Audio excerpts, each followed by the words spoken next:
E aí galera, hoje vamos falar sobre o quarto episódio da segunda temporada de Superman Lois, que foi bem centrado na Lois.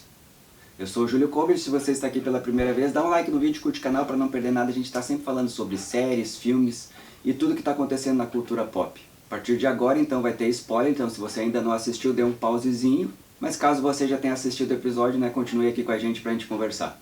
Então, como eu tinha falado, esse episódio foi basicamente centrado na história da Lois com a irmã dele. Então eles cavaram uma história mais antiga ali para fazer uma preparação de quem vai ser o adversário da Lois também durante a temporada. E isso ficou bem interessante porque a mulher do culto lá, ela é bem poderosa, ela tem uma forte influência sobre a irmã dela.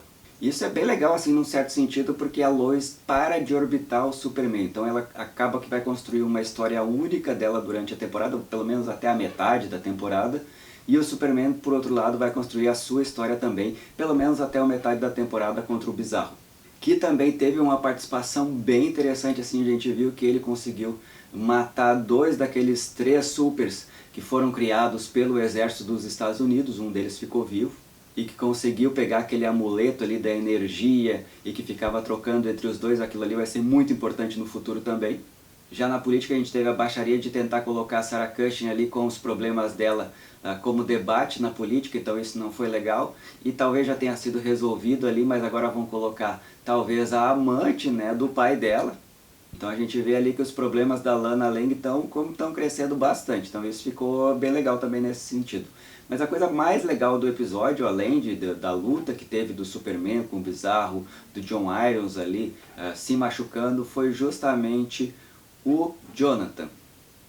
A coisa mais interessante do episódio, na verdade, aconteceu foi com o Jonathan. Quando ele experimentou ali a Kryptonita, ele começou a enxergar longe, então ele já começou a ter alguns poderes. Então a gente pode ser que tenha diversos desdobramentos no futuro, como alguns espectadores falaram, então isso é muito legal, de verdade. Que obviamente ele vai usar de novo, por enquanto ele apareceu uma supervisão, que ele está estranhando de princípio, né, mas já ajudou ele no esporte dele. É claro que no futuro vai ter desdobramentos também, que não vão ser tão bons assim, mas eu curto, eu acho legal assim que ele tenha poderes e que desenvolva algo assim que seja muito legal. Embora tenha sido por uma forma errada, né, dele desenvolver os poderes. Outra coisa interessante que aconteceu com o Jordan também é que agora ele vai ser treinado pelo avô dele. E isso talvez deixe ele assim, um pouco menos bobalhão, acho que isso vai ser legal assim, para o crescimento do personagem. Ele tomou uma decisão correta, né, de ser o treinamento, não sei porque precisa ser escondido dos pais, né, essas manias de esconder as coisas.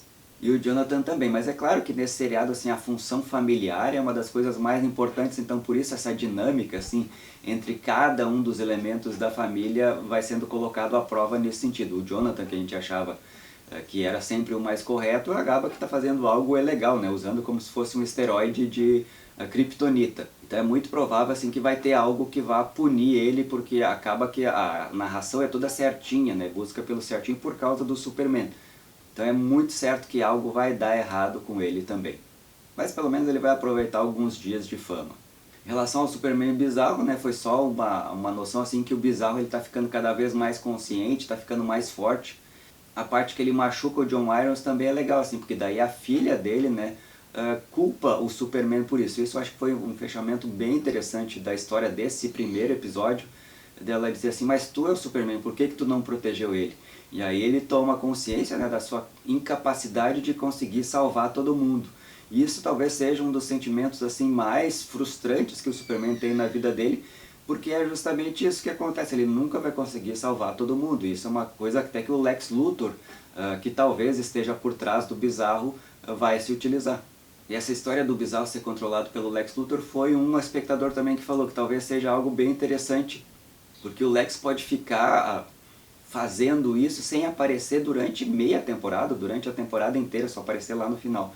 E isso seria muito legal, assim, de a gente ter apenas vislumbre dele, sem aparecer o personagem de verdade. Então foi um episódio assim bem legal, como todos, foi inferior ao episódio anterior, porque aqui a gente não teve o impacto, né, da descoberta do Bizarro, mas realmente já aparece os personagens assim muito mais bem formados. Agora a gente tem a desconfiança, quem será que está falando com o Bizarro. Então eu curti bastante, escreva aí nos comentários o que você achou, o que acha que vai acontecer, quem está controlando o Bizarro e o que vai acontecer com o Jonathan Kent. Um abraço e até o próximo vídeo.